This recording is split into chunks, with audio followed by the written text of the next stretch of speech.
belong in the mud.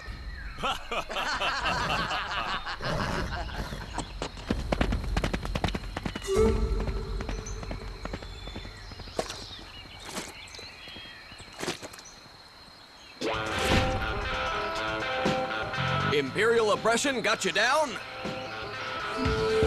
Do you seek revenge but lack the skill to take it? Kung Fu is the answer!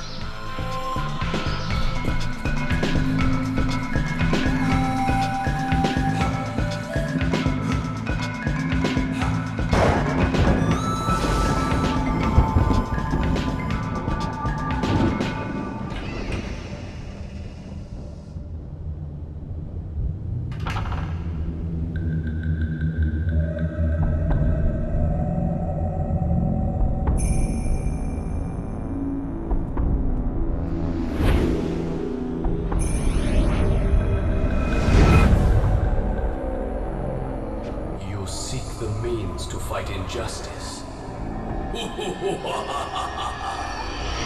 I'm just messing with you. Welcome to the Shaolin Temple and DVD Emporium. Largest selection this side of the Great Wall. We got it all. Action, drama, comedy. Not to mention special interest. Huh? Yeah, no, seriously, no judgments here. Got it. Not looking for that kind of adventure. Okay, let's have a look at you. I'm familiar with this. Standard revenge plot. Your family lived on a farm. Maybe they were murdered. I've seen it a million times. I've got it. Your twin sister is forced to marry an evil general. Distraught, she takes her own life.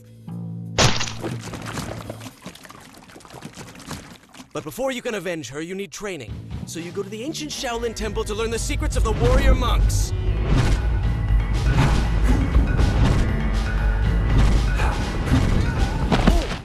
Enter the wilderness to learn Kung Fu from nature by fighting tigers with nunchaku.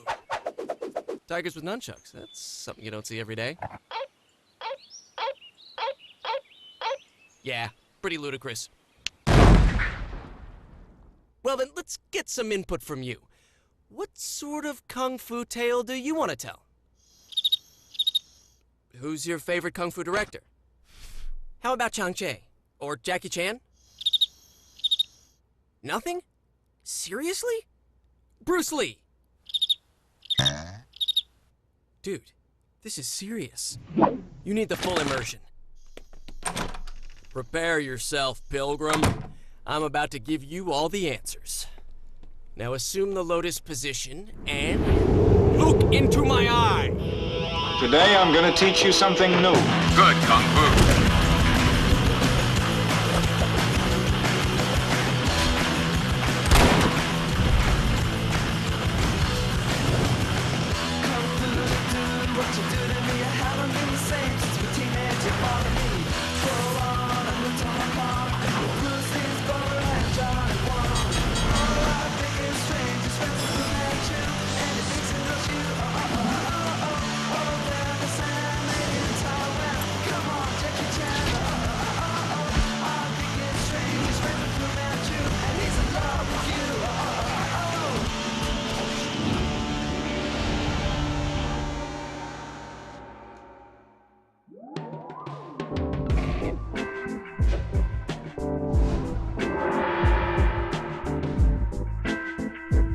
Kung Fu.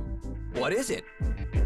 Once upon a time in China, families carefully guarded the ancient secrets of healing and self-defense. They passed this knowledge from generation to generation. Until a few thousand years later, someone thought it looked cool and filmed it. Okay, this guy here is Wong Fei Hong. Actually, it's Quan Ta King playing Wong Fei Hong, the original and most famous Kung Fu hero. A lot of Chinese stars played him, but none as well or as often as Quan Ta King. Oh, check it out. Here he is in the most famous scene from The Magnificent Butcher.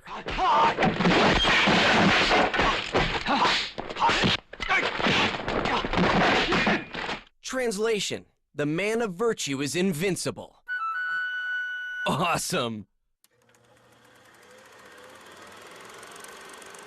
Okay, Kung Fu flicks draw from two traditions. In the East, they looked like this grainy masterpiece. In the West, they looked something like this. Guys like Buster Keaton were the first American kung fu stars. Think about it. They were professional daredevils who risked their necks on film. In Asia, Peking opera influenced kung fu film.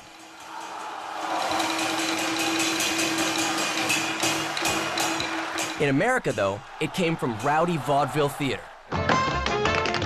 Believe it or not, this is kung fu. In Chinese, the term literally means human achievement. If Gene Kelly makes this look easy, it's because he has a lifetime of practice. When martial arts found its way to America, it wasn't much of an achievement, especially in the hands of the untrained James Cagney. Look at me, Ma. I'm a black belt in karate. Arigatou gozaimashita.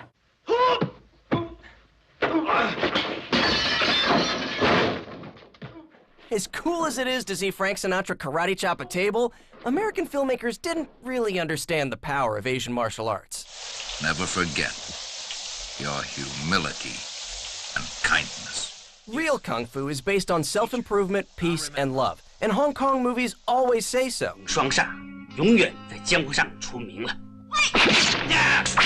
Yes! For about 10 seconds in films full of bloody vengeance, Easterns and Westerns had a lot in common. America had gunslinging Clint Eastwood. Asia had sword-slinging T. Lung.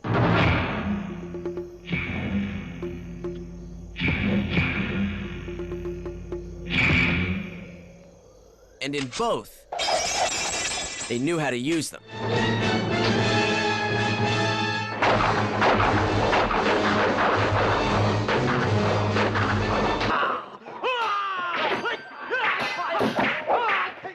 Kung Fu is more than just sweet fighting, and it took a visionary to reveal its true spirit. King Hu was the first auteur of Kung Fu movies.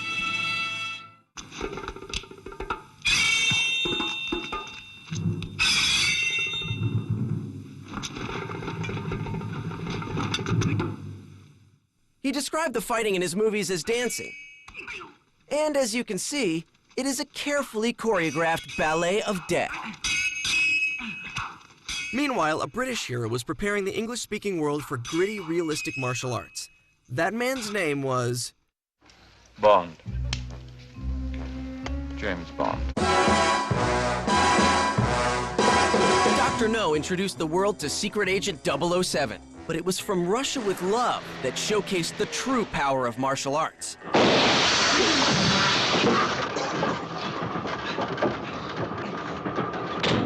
This is an awesome fight scene. It's exciting, athletic, and displays real martial arts technique. Modern movies still copy this approach.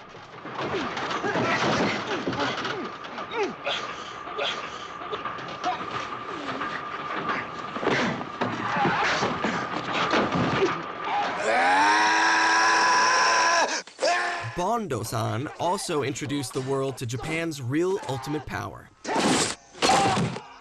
Ninjas. Top secret, Bond-san. This is my ninja training school. The world was almost ready for serious kung fu movies, and a serious director was about to explode across Asia.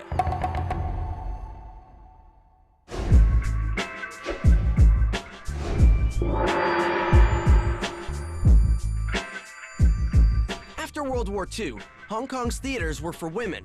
Men worked, kids studied, and only housewives had the time to see movies. Hong Kong films reflected this sensibility. Director Chang Cheh had a different vision. He wanted action, manliness, and violence!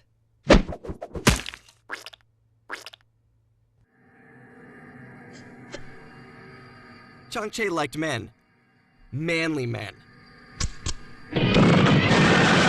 He created the Yang Gang, a crew of ripped, sweaty dudes who trusted each other more than any woman.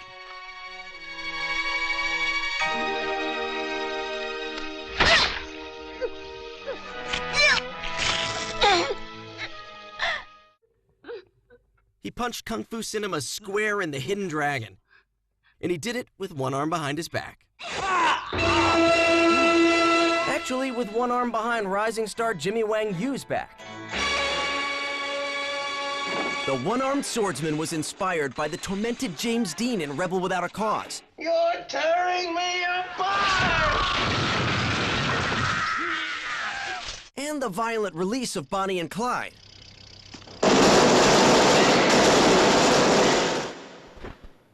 It was a hit, making a superstar of Jimmy Wang Yu, who plunged back into action as fast as the studios could make him. But not for long. Jimmy Wang Yu got too big for Che's britches, and the two went their separate ways. Chang Che replaced him with 3 men. Real-life martial arts champion Chen Quan-tai, action director David Chiang, and the charismatic T. Long. Together and separately, these guys blazed a trail for a new era of Hong Kong heroes. T. Long became a superstar with a vengeance in a film called Vengeance. It made Chang Che the master of the massacre.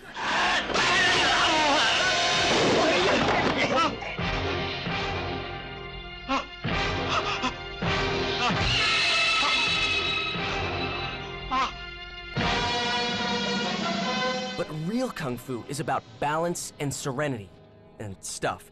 So Chang Che made a film about pilgrims seeking discipline at the Shaolin Temple. And getting revenge when it burned down. Hey, the dude knew what he was good at.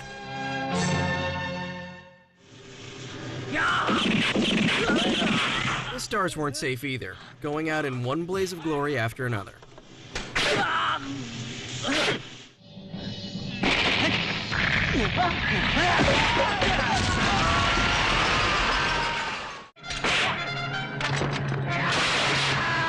If it starts to look kind of the same, it's because Che took a quantity over quality approach, making over 100 films in his career. Chang Che was constantly on the lookout for new meat. Thus was born the 5 deadly venoms. Kuo Chui, aka Philip Kwok Choi, a Taiwanese opera master of light skills. His opera buddy Chang Sheng, a Hong Kong muscle man named Lo Mang, the leg fighter Sun Qian, and villain Lu Feng. Separately, they were great.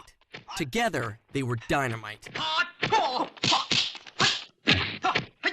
Ceiling punch! The Venoms were Che's last team, but his final great martial arts flick is definitely 5 Elements Ninjas.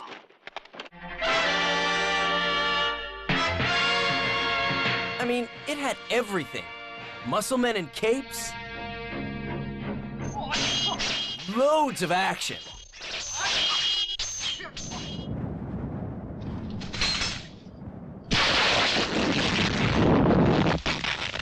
And buckets of blood. But Chang Che's rule was over, ended by the Kung Fu star the whole world knows.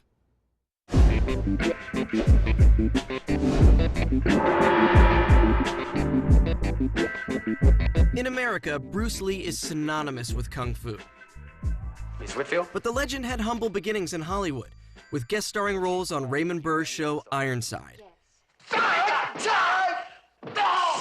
And a part in the movie Marlowe, starring James Garner. Bruce finally got the chance to really show what he was all about in this episode of Longstreet. Now I want you to feel the difference when I put my body behind the kick. When I count to 3, exhale strongly. I'll be kicking you. Okay. 1, 2, 3. Hey, hey! But nothing was so important as his role in the Green Hornet. Not yet. But even at maximum speed, that van can't possibly get away from us.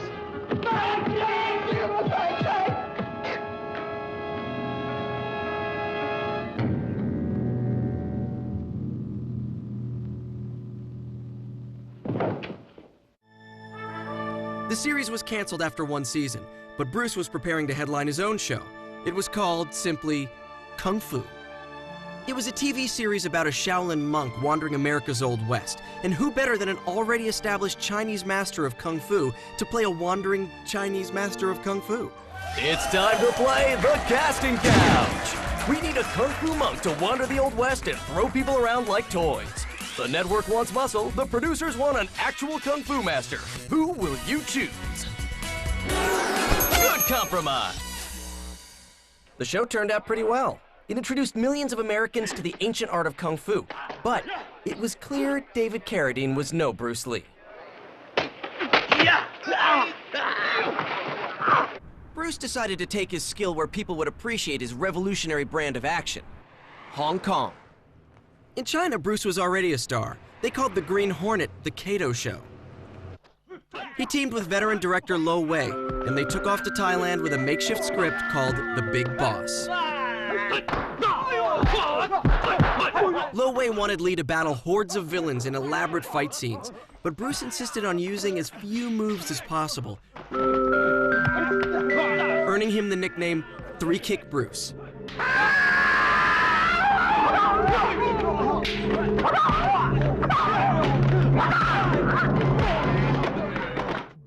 Producer Raymond Chow agreed. Bruce Lee was about to revolutionize Kung Fu movies. Overnight, he was a superstar. Whatever Bruce Lee wanted, Bruce Lee got.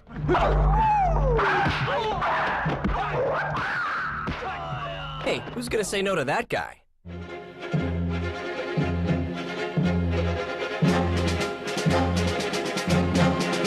His second film, Fist of Fury, was even better.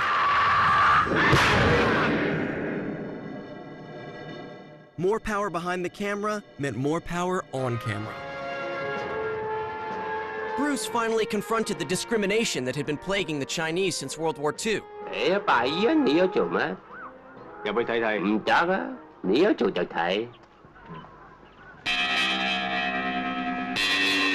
kicked it to shreds. That scene turned Bruce into the Chinese Elvis. He was the Kung Fu King, baby.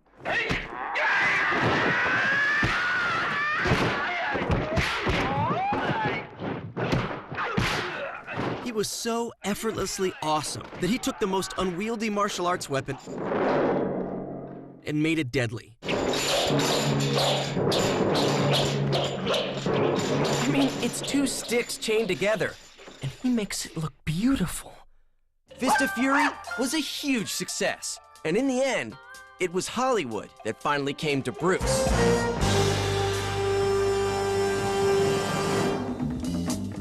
Enter the Dragon is Bruce Lee's most famous film. Shi Qian, famous as the villain in many Wong Fei-hong films, played the evil Mr. Han.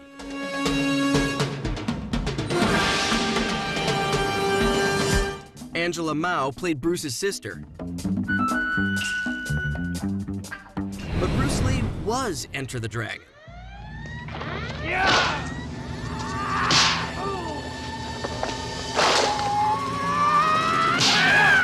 His kung fu was magic. It didn't matter whether the dialogue was weird. Man, you come right out of a comic book. The plot strained credibility. What do you know about Han? Han's only contact with the outside world is this tournament, which he holds every 3 years. Or the acting was stiff. I see your talents have gone beyond the mere physical level. Everything the film lacked only served to make Bruce look better.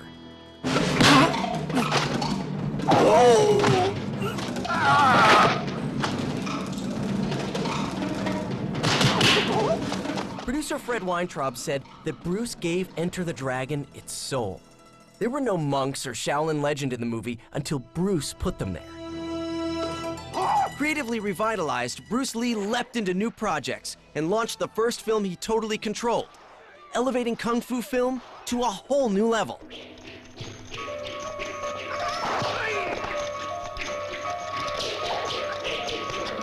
Way of the Dragon showcased Bruce Lee's wit as well as his fists, but some of that humor is lost in the English dub. 喺呢度嘅外國人都係零舍熱情嘅，又好客氣。人哋對你笑，你就應該對住人哋笑，呢啲係禮貌。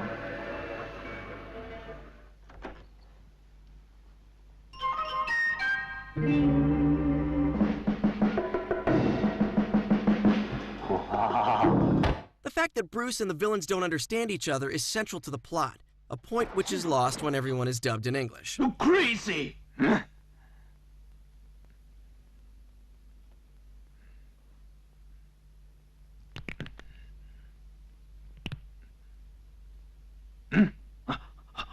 But humor isn't the only reason this movie is famous. Way of the Dragon is the Bruce Lee versus Chuck Norris movie.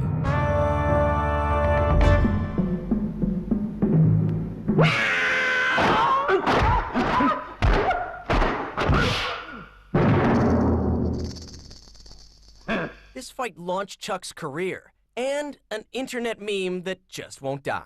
But it's classic for more than the meeting of two titans. In addition to his modern choreography, Bruce added an artistic flair previously unseen in kung fu film.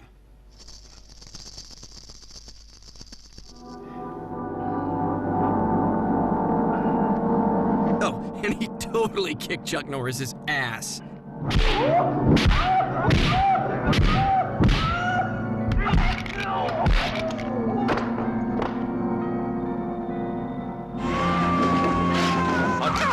In his time. Way of the Dragon was a huge hit in Bruce Crazy Hong Kong, but Enter the Dragon was still not ready for release. So Bruce started work on Game of Death.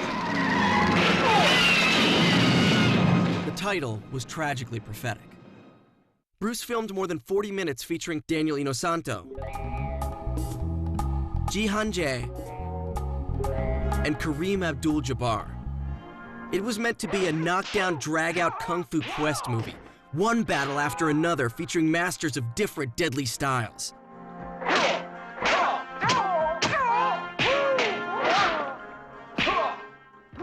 Sadly, it wasn't to be. On July 20th, 1973, at the age of 32, Bruce Lee was dead. The cause of death was announced as an allergic reaction to a prescription medication. It was a tragedy that many found difficult to accept. Bruce was a legend in his own time, and his mysterious death only increased his myth. That was bad enough, but what happened next was worse. Instead of honoring Bruce's memory by faithfully finishing his story, the studio manufactured an abomination with ineffective stand-ins and ludicrous camera tricks. Seriously? So you got in here. Really? Patience. That's not. You gotta be kidding. It wasn't over either. Game of Death set the stage for an era of Bruceploitation. Schlockmeisters all over Hong Kong started grinding out copycat flicks starring Bruce Lai, Bruce Lei, and anyone else who looked Chinese and called themselves Bruce. Greedy filmmakers counted on English audiences to not notice or not care. It was a terrible insult to the memory of a man who spent his life fighting prejudice and advancing the art of kung fu. Fortunately, Bruce Lee's legacy transcends any film. His charisma and philosophy inspired millions and continues today.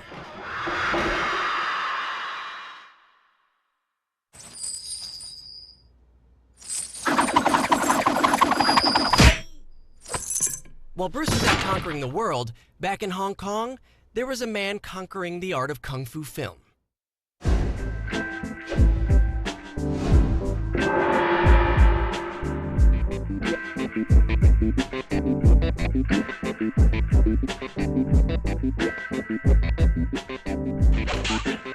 This old-school badass never took an English name.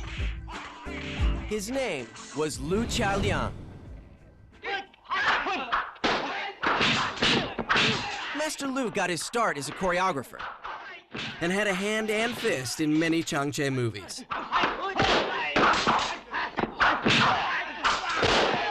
In 1975, he debuted his directorial skills with a slick little supernatural kung fu flick.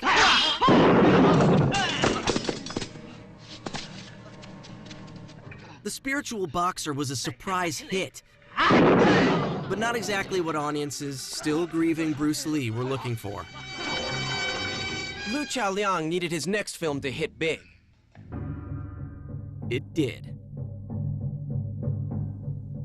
Master Lu convinced the studio to tell the story of young Wang Fei Hong and his Sifu, the ultimate tale of the student-teacher relationship. Challenge of the Masters was more than a hit. It introduced the world to Master Lu's adoptive brother, Lu Chahui, aka Gordon Liu. An accountant until Master Lu brought him into the film business, Gordon Liu had a unique and earnest look. And killer kung fu. Master Lu followed his sophomore success with Executioners from Shaolin. The film tells the story of Hung Gar, the Liu family style, and introduces one of Kung Fu cinema's deadliest villains. Pai Mei was the famous betrayer of the Shaolin Temple, and actor Lo Lie brought a special bloody charisma to the role. And balls. Really, really strong balls. Executioners from Shaolin is a classic revenge movie, but Lu Chaoliang is probably most famous for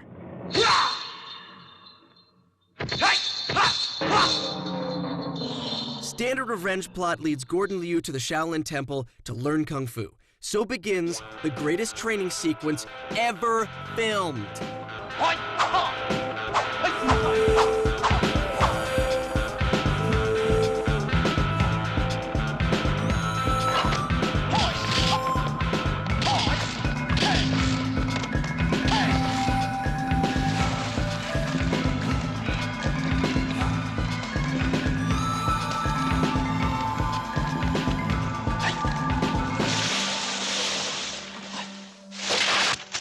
Training pays off big time. He invents the tri-staff and kicks a lot of ass. Lu Chaoliang's contribution to Kung Fu cinema is way too big for just one sitting, so I'm gonna give you some highlights. The ultimate Mantis-style movie, Shaolin Mantis. A Kung Fu Kramer versus Kramer, Heroes of the East.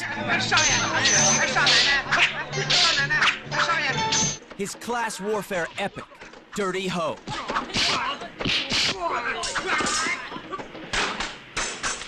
The Kung Fu My Fair Lady, My Young Auntie.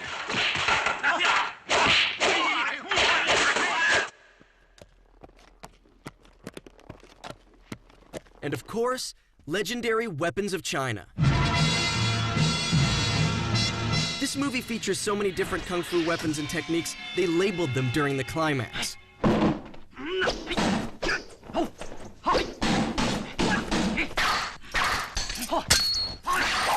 In 1983, Lu Chaoliang started production on The 8-Diagram Pole Fighter, starring Kung Fu superstar Fu Sheng.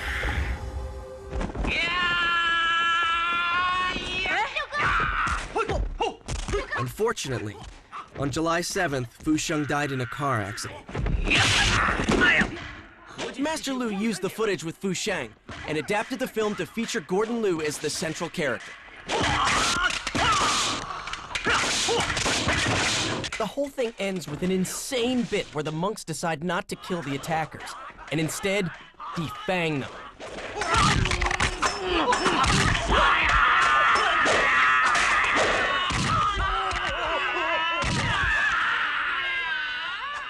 Oh, the humanity! Lu Chaoliang's career is a cornucopia of cool. He knew and loved Kung Fu, and his work is not to be missed.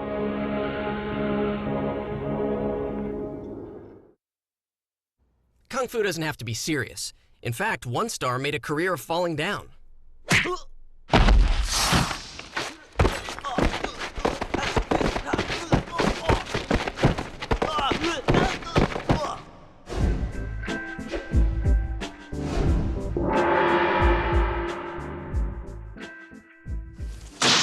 Bruce Lee gave birth to Jackie Chan by killing him.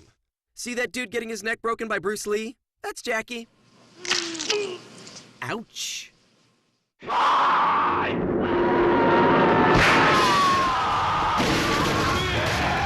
That's him too. But Jackie had to climb a long way before he was allowed to fall. He spent 10 grueling years in a Peking opera school, training to become the nimble badass we all know and love. When he was ready, Jackie started doing stunt work in the world of Hong Kong cinema. He got his ass kicked in dozens of chopsaki films until finally, he got his big break. The death of Bruce Lee.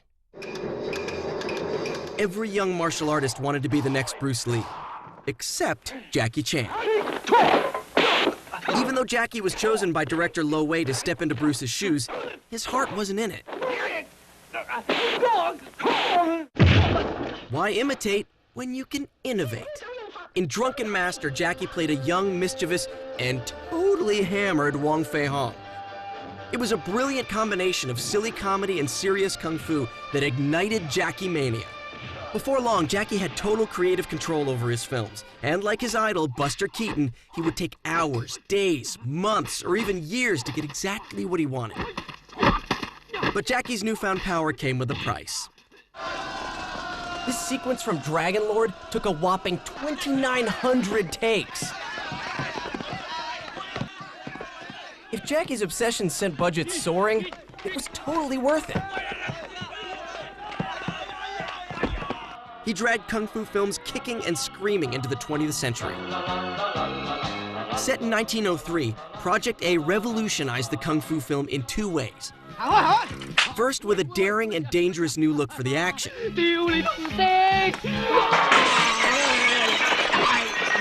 He added dust to give it a cool visual effect. And for the first time, showed stuntmen actually hitting the ground. Finally, Project A was highlighted by an extended chase sequence that would have done Buster Keaton proud.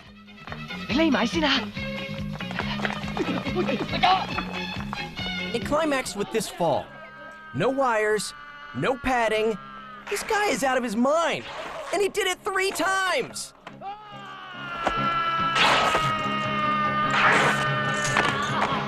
Project A was unlike anything kung fu film audience had seen before.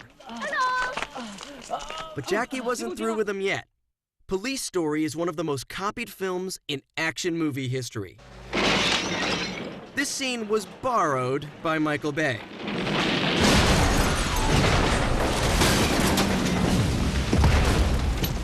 And this one by Sly Stallone.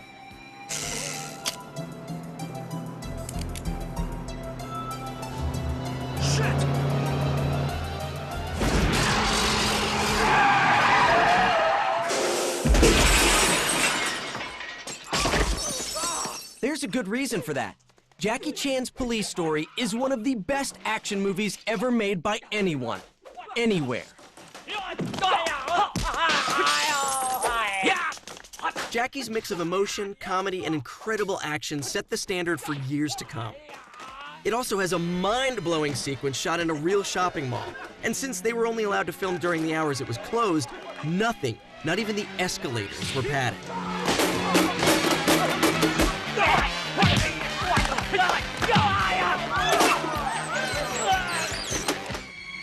Of course, Jackie saved the most dangerous stunt for himself. He slides 3 stories down a light fixture while light bulbs explode around it. Sweet! The crew inadvertently upped the wattage, so all the skin on his hands melted off. As painful as his mistakes were, Jackie knew how exciting the behind-the-scenes footage would be and started putting outtakes over the credits. Jackie Chan was at the top of his game and at the height of his powers.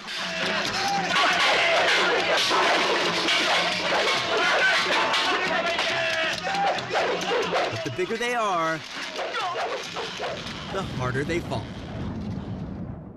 Armor of God is Jackie Chan's Raiders of the Lost Ark. Filming started great, and though he got this scene right the first time, he wanted to go again.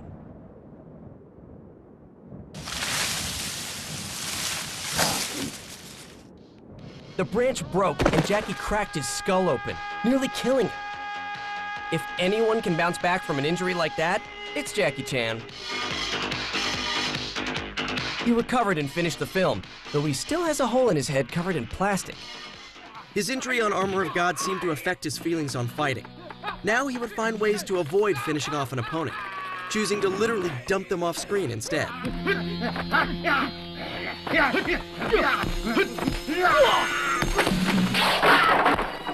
But more than anything else, Jackie wanted to be seen as a great filmmaker and set out to prove his awesomeness behind the camera. Jackie wanted to remake Pocketful of Miracles. Originally written by Damon Runyon, the film's alternate titles reflected the mash of genres it became. Sometimes it's called Canton Godfather. Sometimes it's called Mr. Canton and Lady Rose. But mostly it's known as Miracle. Because with all its musical numbers, silly comedy, gigantic sets, complicated camera work, and incredible fights, it's a miracle the damn thing worked. Jackie's reputation with his Hong Kong audience was secure. He wanted to immortalize his kung fu on film by showing it at its best. Hey! Stop! And who better to help him? The titanic team-up of the master of martial arts movies and the clown prince of kung fu film started out great.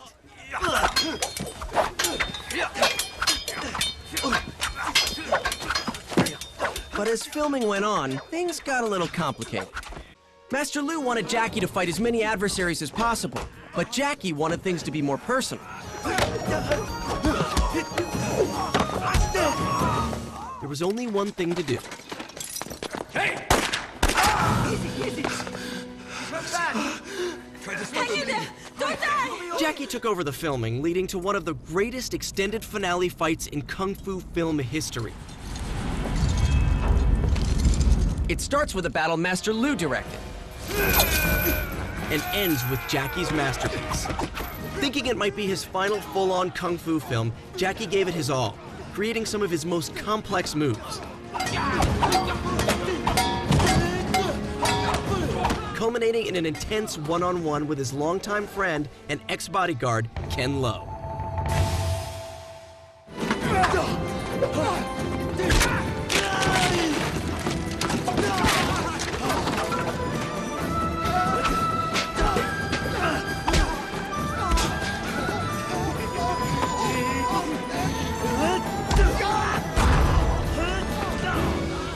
But this time, Jackie Chan emerged triumphant.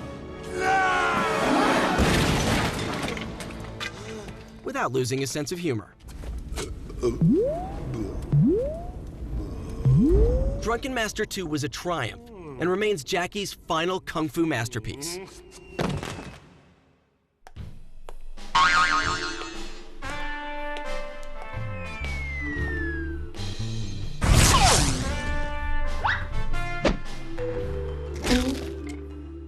After decades of neglect, women were about to make a kung fu comeback.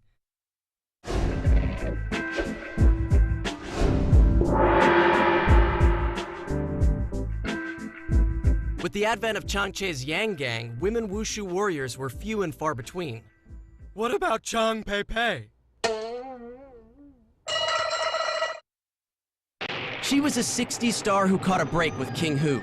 He cemented her fame in Come Drink With Me.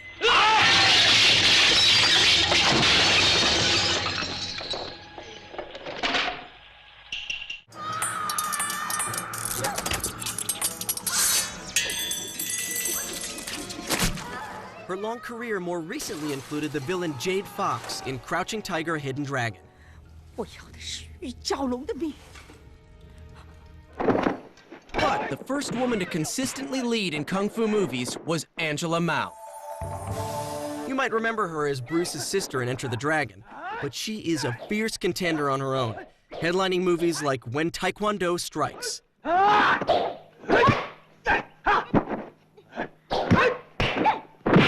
Her retirement in the 80s left Kung Fu without a major female star. Until... At first, Jackie Chan treated women like dolls. Or punching bags.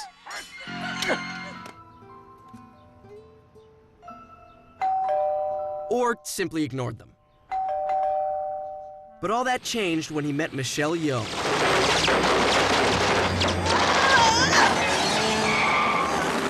For the first time ever, he gave a woman equal billing in Police Story 3 Super Cop.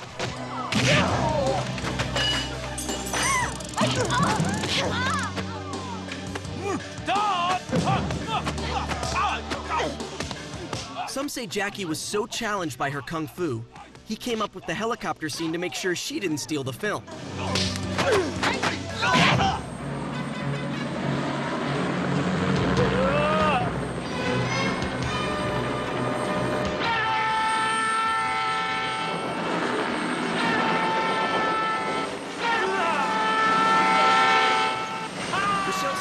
dancer and beauty queen. Her first film, Yes, Madam, wasn't initially released. The studio didn't think audiences wanted a woman kung fu star.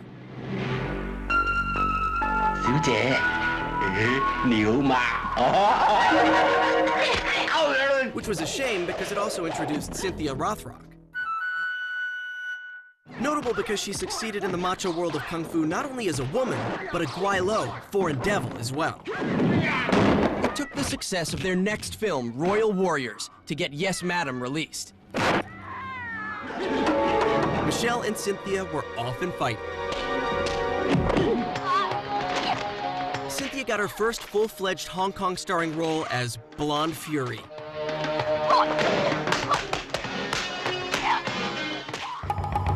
Michelle, meanwhile, worked and fought the cream of the kung fu crop. Perhaps she was most loved for this mind-blowing little superhero movie, Heroic Trio. But it was a familiar name that introduced her to the West. Bond. James Bond. Waylon. Even giving 007 a run for his money.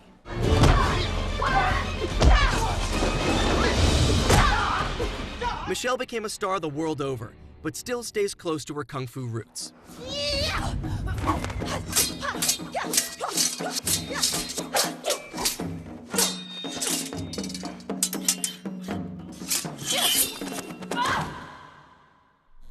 Before 1981, all mainland Chinese films were propaganda.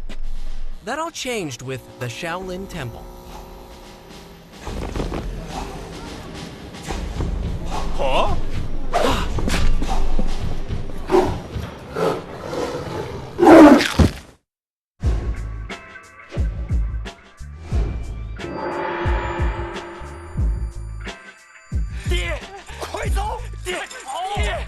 It was an epic tale of, you guessed it, revenge.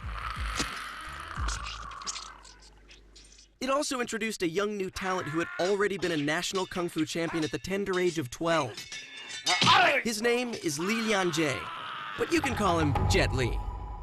The movie was such a hit that tons of Chinese students started cutting class to find the Shaolin Temple. A sequel was immediately planned. This time, the plot was based on 7 Brides for 7 Brothers. Basically, there are 7 Shaolin Kung Fu boys on one side of the river and 7 Wu-Tang sword girls on the other. You can imagine where it goes from here. Call me later. Sitcom plot aside, the incredible Kung Fu did most of the talking.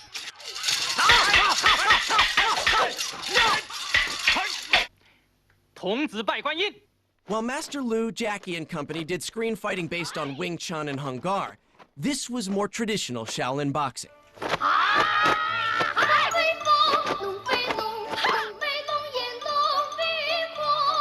The huge success of the 2 movies left the Chinese film industry with something of a problem.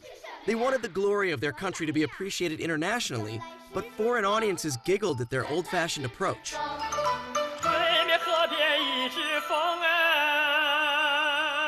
Somebody make it stop! Master Lu came to the rescue once before, directing the 4 seasons scene in the first Shaolin Temple movie. This time, they gave their director what he'd always wanted, dozens of highly skilled kung fu performers. Usually, Master Lu had to find actors and dancers he could train in kung fu. This time, all he had to do was set them up, tell them what he wanted, and roll the camera. The Chinese government also gave him the key to the country, allowing him to film in their most treasured spaces. The Forbidden City, the Great Wall, and of course, the Shaolin Temple itself. In addition, it gave him Jet Li, who could do anything the renowned director asked him to.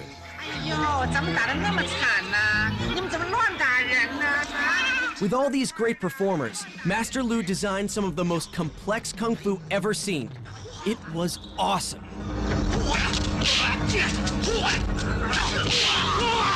He even brought back one of his favorite styles, Shaolin Mantis. 2, After the staggering success of the Shaolin Temple trilogy, Jet Li now had all the power he wanted. He just didn't know what to do with it. It would be years before Jet found his footing again.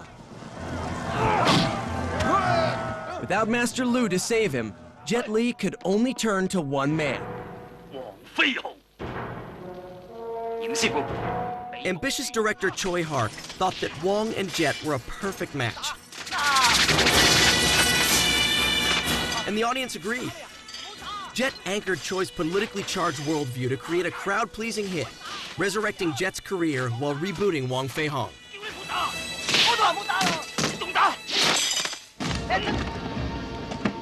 In Once Upon a Time in China 2, they found a perfect balance of story, comedy, and of course, action.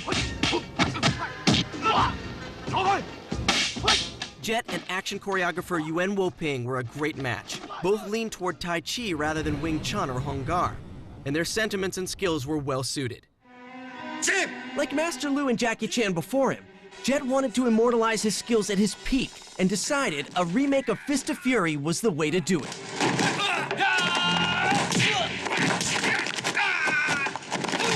Teaming again with Yuen Wo-ping and incorporating a politically correct view of Sino-Chinese relations, Jet made a masterpiece of martial arts.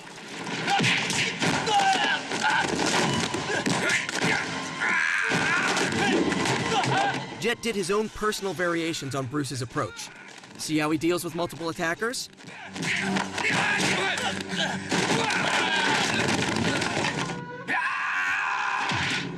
How he shows martial arts inferiority?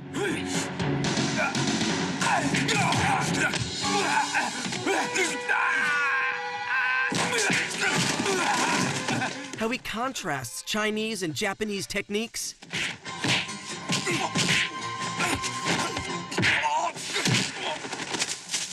It all comes together in this stunning scene.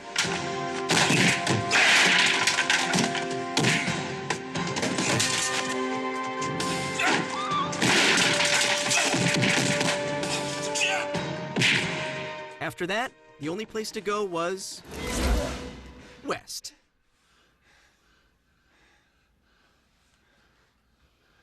Many Asian stars tested the Hollywood waters. Jet Li dived right in.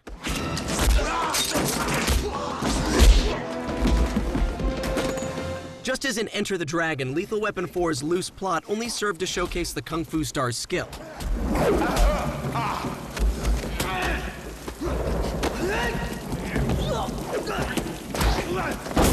After making a bunch of Western action films, Jet returned to China.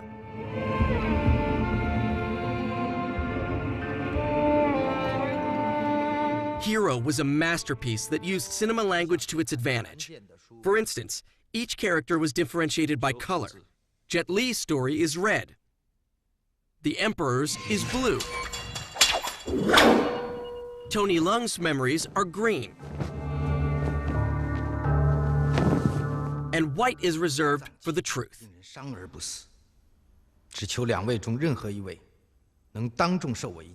The Kung Fu in Hero, choreographed by Tony Ching Su-tung, confirms the film's classic status.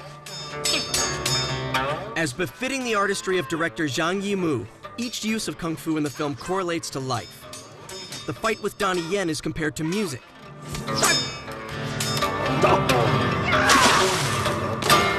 The battle alongside Maggie Cheung is compared to calligraphy.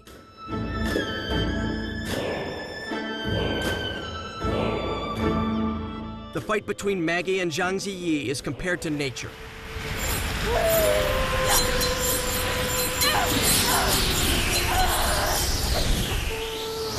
Jet Li followed Hero with a string of quality films, finally winning a Hong Kong Best Actor award for his work in The Warlords. A full 25 years after his first film.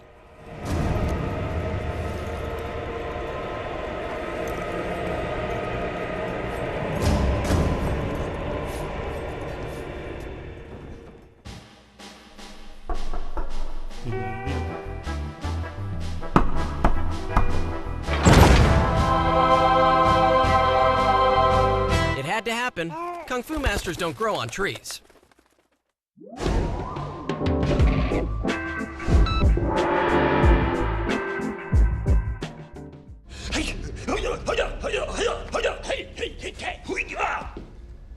There just aren't as many old-school cradle-to-grave martial artists out there anymore.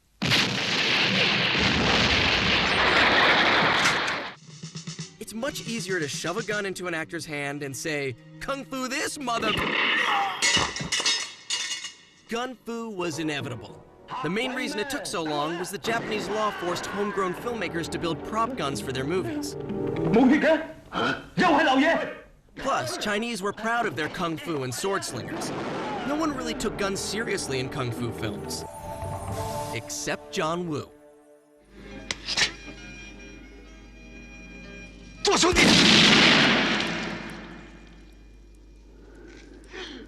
The posters for A Better Tomorrow looked like a drama about school teachers.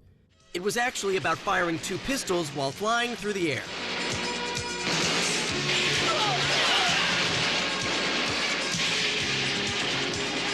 And also revenge and brotherhood and stuff. The Kung Fu film industry changed overnight. Everyone went gun crazy. The ticket-buying public wanted more, and they wanted it fast. Only one problem. John Woo didn't want to make a sequel. The producers practically had to beg him. So Woo decided to overdose the audience. Fuck you!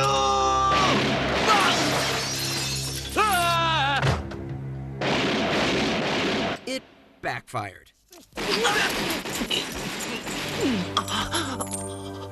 Audiences loved it. After years of restraint, the excess became part of the appeal.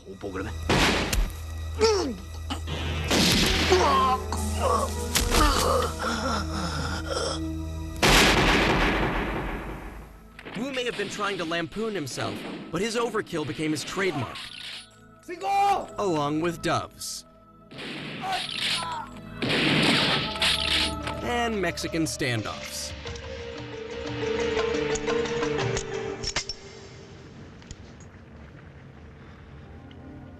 A trio of gun fu masterpieces followed. The Killer.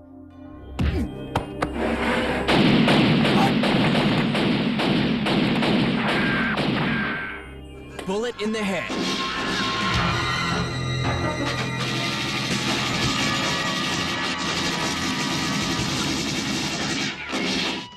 And Hard Boiled.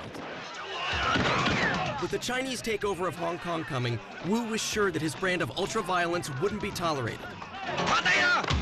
He decided to leave Hong Kong with a bang.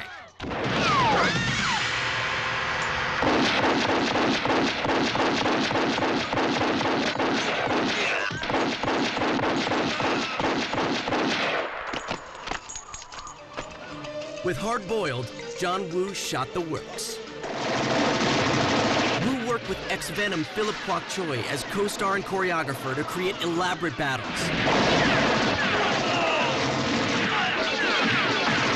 Ending with a full-tilt gun fu blowout in a hostage hospital that remains one of the most famous shootouts ever.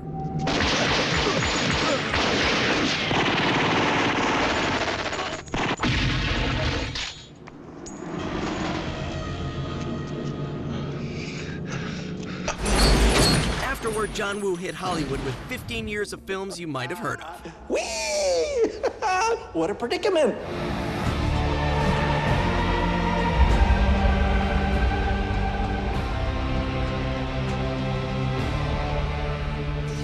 Only recently did he return to both China and his roots as a kung fu director.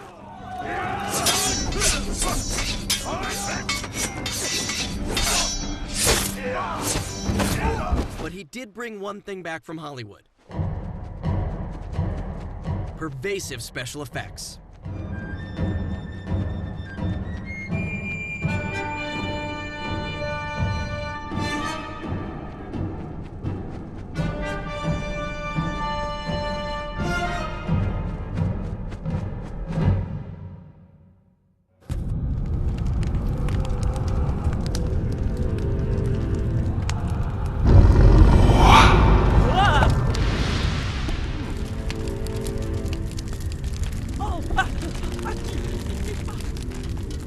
Kung Fu movies always had special effects. They just weren't good special effects.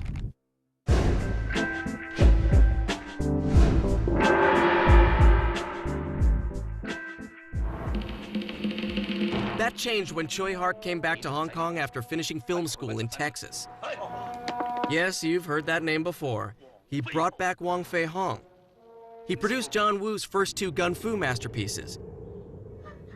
He even paved the way for woman wushu warriors with his groundbreaking hit Peking Opera Blues.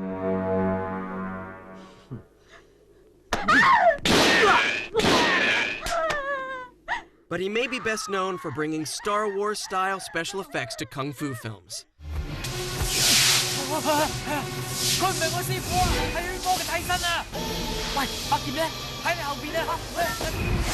He wasn't the first to combine kung fu with the supernatural.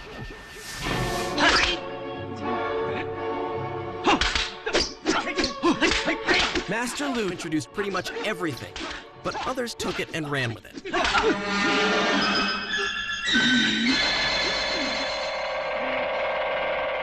And the man who ran with it farthest and fastest was... Sammo's mom told him all sorts of scary stories when he was a kid, so when he grew up, he wanted to immortalize them.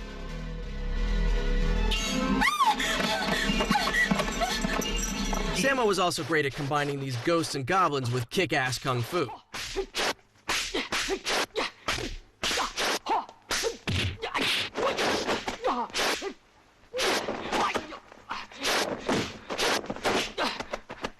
He even introduced the world to the original Bloodsucker, now recognized everywhere as the Hopping Vampire. Otherwise known as Gyonshi. These Chinese vampires hopped because their joints were stiffened by rigor mortis, and usually went after their own family because they were buried with bad feng shui.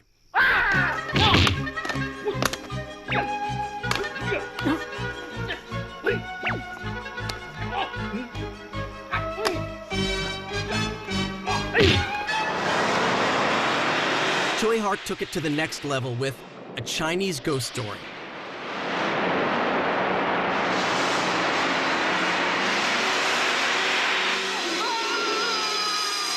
Choi was inspired by Sam Raimi's Evil Dead, but gave it his uniquely Eastern perspective to create a beautifully made movie about a 300-year-old tree demon with a long tongue.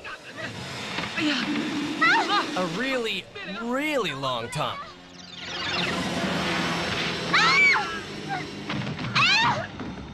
Working with Tony Chin Suttung, A Chinese Ghost Story took the world by storm. And sucked out its insides with a tree tentacle.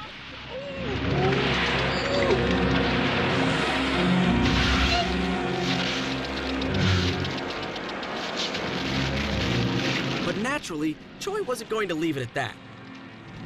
As special effects improved, so did his ambition, and ultimately, he knew what he had to do: remake Zoo Warriors of the Magic Mountain. The result was outrageous.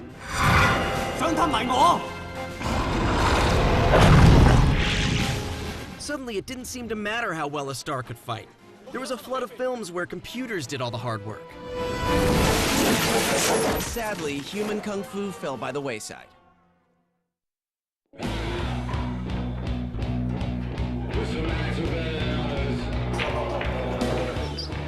You may find yourself pulling out a dragon's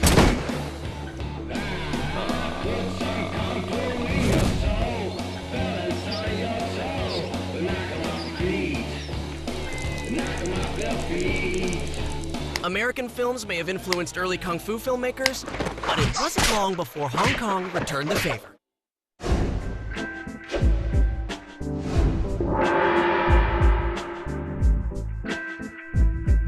Bruce Lee was not the first kung fu star to break out in America. That honor went to a man who starred in nearly 300 films in his 40-year career, Lo Lieh. America trimmed King Boxer's nasty bits and renamed the film Five Fingers of Death. For many, it was the first taste of Hong Kong kung fu. Even in the aftermath of Bruce Lee's death and the attendant Bruceploitation, kung fu started to grow in America. Black Belt Theater, a syndicated package of Hong Kong kung fu, played all over American televisions in the 1980s. It was a steady diet of kung fu for a new generation of fans. A generation that was watching movies instead of developing the motor skills necessary for defending themselves from bullies.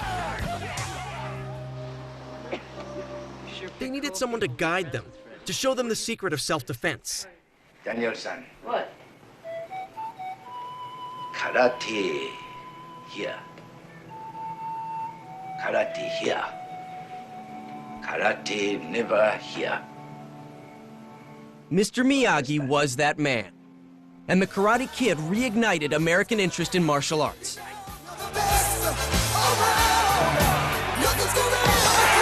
But the Karate Kid wasn't the only game in town.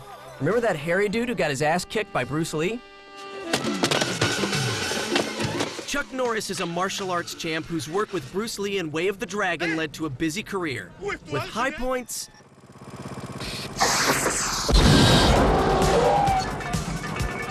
and low. Oh yeah, that's a vampire. But Chuck's happy ending started with Lone Wolf McQuade, where he co-starred with David Carradine. Norris is quoted as saying David Carradine is about as good a martial artist as I am an actor. Of course, Chuck Norris is now known for his own brand of Western martial arts.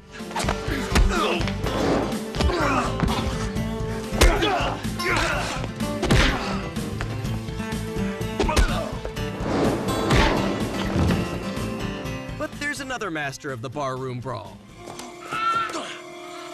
The story goes that Mike Ovitz, once one of the most powerful men in Hollywood, decided that his Aikido teacher would make a great action star. And he was right. Thus was born the career of Steven Seagal.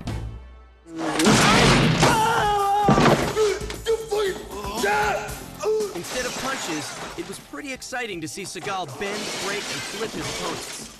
Get him, man! He's doing it on the ground! He's a Aikido is also cool because it can't be used until there's an attack.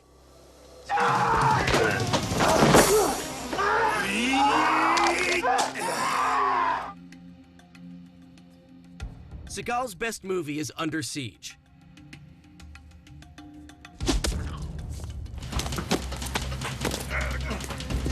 It was Die Hard on a boat, but it was a good Die Hard on a boat. Seagal and Norris carried the torch in America, until Kung Fu came knocking. For years, Jackie heard that American audiences would not accept the Chinese star. Fortunately, he didn't listen. Son of a bitch! Filmed in Vancouver, standing in for New York City, Rumble in the Bronx isn't a great film, but it has Chan's great action.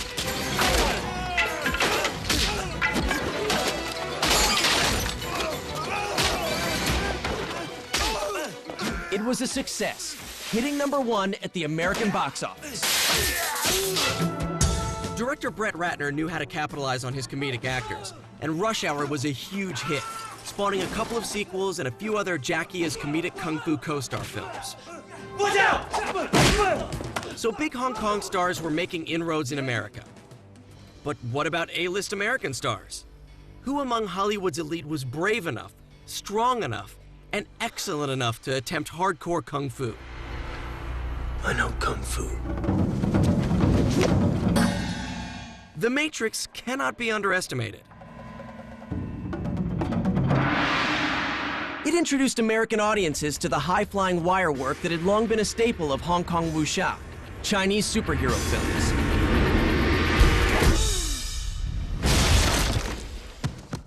And paved the way for Hong Kong film to invade American theaters.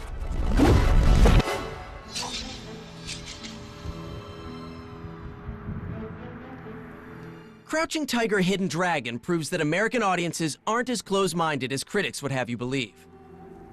It's subtitled, has no Americans,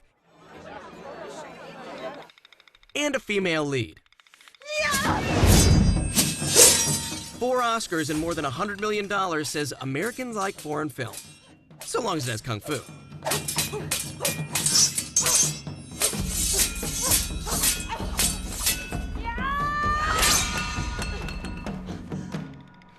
But what made the movie such a success was Ang Lee.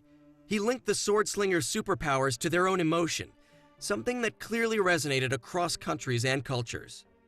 To put it simply, the tragic lovers' bodies were doing what their hearts could not. It could have been the dawn of a new era for the kung fu film. Sadly, American distributors didn't take the hint.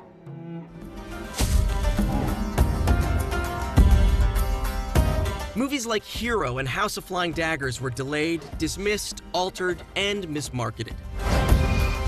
Maybe the only close-minded people in the theater are the ones holding the keys.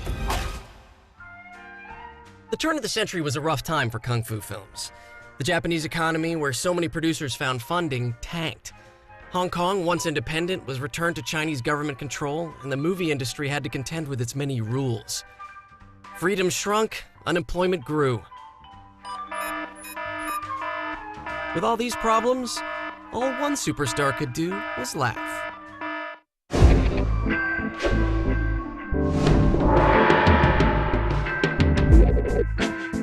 The hilarious Stephen Chow started as a Hong Kong Pee Wee Herman by hosting a children's television show.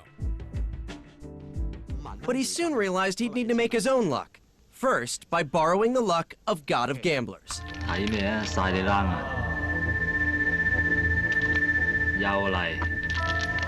All for the Winner was one of those rare spoofs that made more money than the film it was spoofing.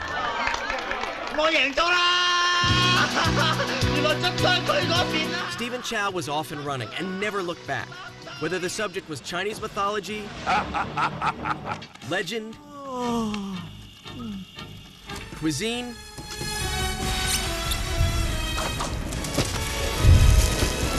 Stephen Chow could laugh at it. But he reserved a special place for Kung Fu. With Shaolin Soccer, he brought them all together.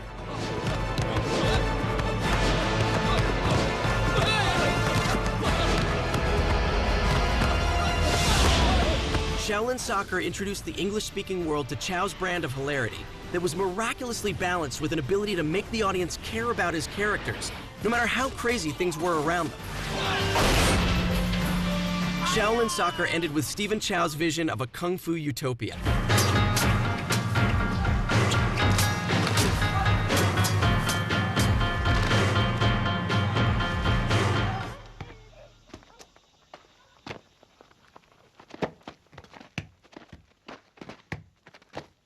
His next film was the highest-grossing movie in Hong Kong history. Kung Fu Hustle was an homage to all the movies Chow saw as a kid. Remember the mime scene in Way of the Dragon?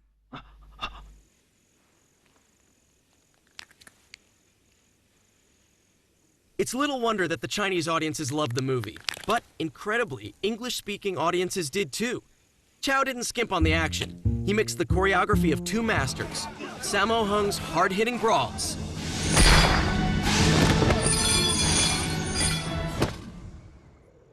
and Yuan Wo-ping's mystical duels.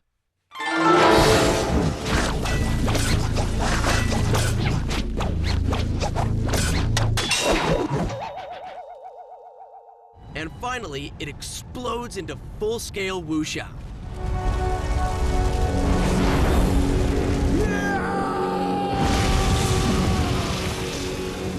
Stephen Chow is the king of modern kung fu comedy. This is Donnie Yen, son of renowned Tai Chi master Bao Sim Mak. Naturally gifted, Donnie went to train with the Chinese Olympic Wushu team, but left when he was discovered by Yuan Wo-ping. But the timing sucked. Donnie broke into films just as Hong Kong films were breaking out from under him. Coming to Donnie Yen's rescue, as he had for so many others, was Wong Fei-hong. Although Donnie wasn't playing the Confucian healer, he was playing the man trying and failing to kill him.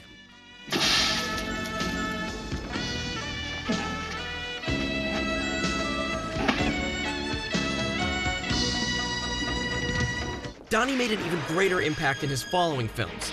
He played another villain meeting an unforgettable fate in Tsui Hark's Dragon Inn.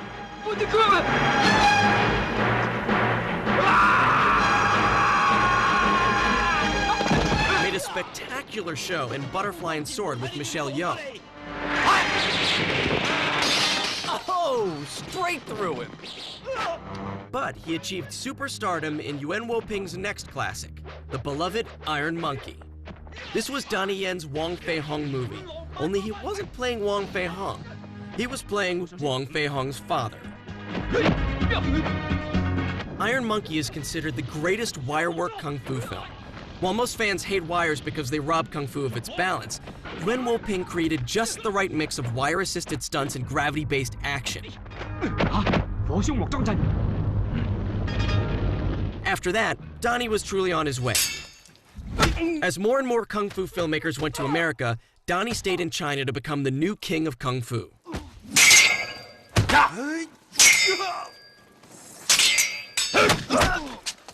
He is in demand now more than ever. Teaming with director Wilson Yip, he has made some of the best kung fu films of the 21st century. Donnie had even more freedom than ever before, and he used it to advance kung fu choreography, integrating mixed martial art ground fighting.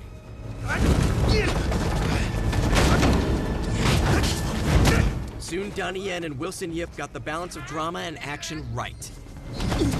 If you want to be seen as a perfect hero, the best idea is to play a perfect hero. Donnie found his icon in Yip Man, famed for being Bruce Lee's real-life Wing Chun teacher. By playing the honored Sifu, Donnie found a shortcut to maturity and serenity.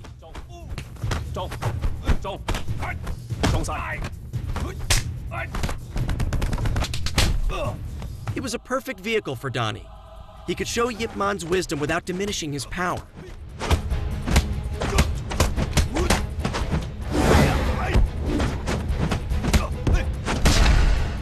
Ip Man won Best Picture in 2009 at the Hong Kong Film Awards. To top it off, Donnie Yen received his first nomination for Best Actor.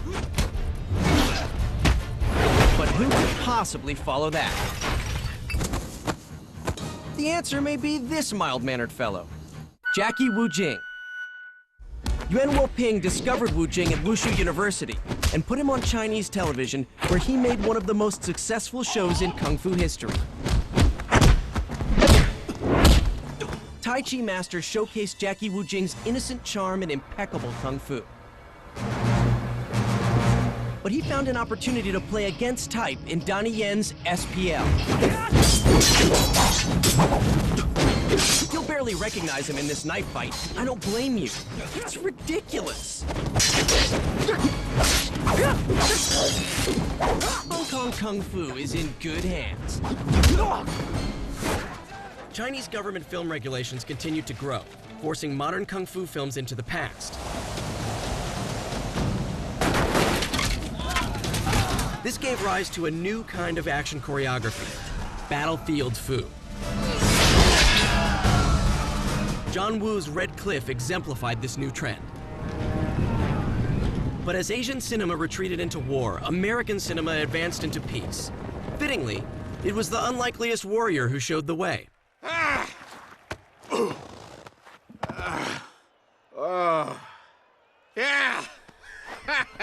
Kung Fu Panda caused the Chinese government to reprimand their own film industry for not doing it first. Me? The universe has brought us the Dragon Warrior. What? Unlike other films, Kung Fu Panda was unafraid to show Kung Fu in its complex glory.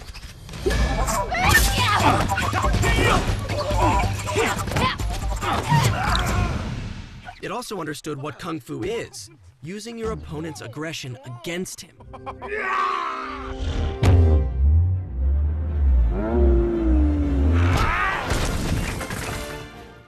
Oh, you know this hold.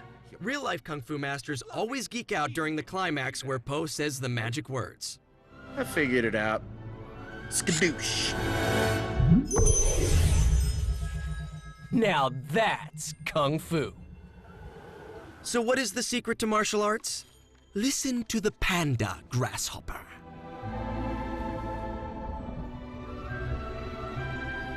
There is no secret ingredient.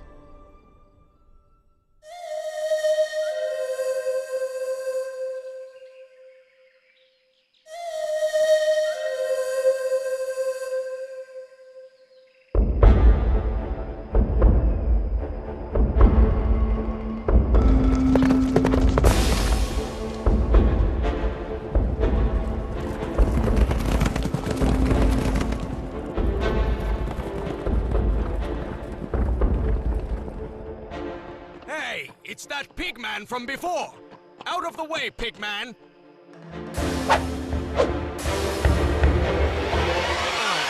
Haven't you learned anything? Kung Fu cannot be learned in just a few years.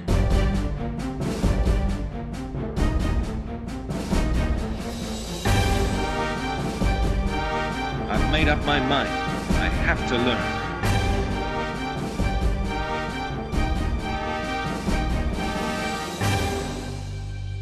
When you learn Kung Fu, then you'll know not to make those mistakes. Kung Fu films will keep doing what they do best. Seek peace and self-improvement? Sure, but mostly fighting.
Some nights are better than others. You may find yourself pulling out a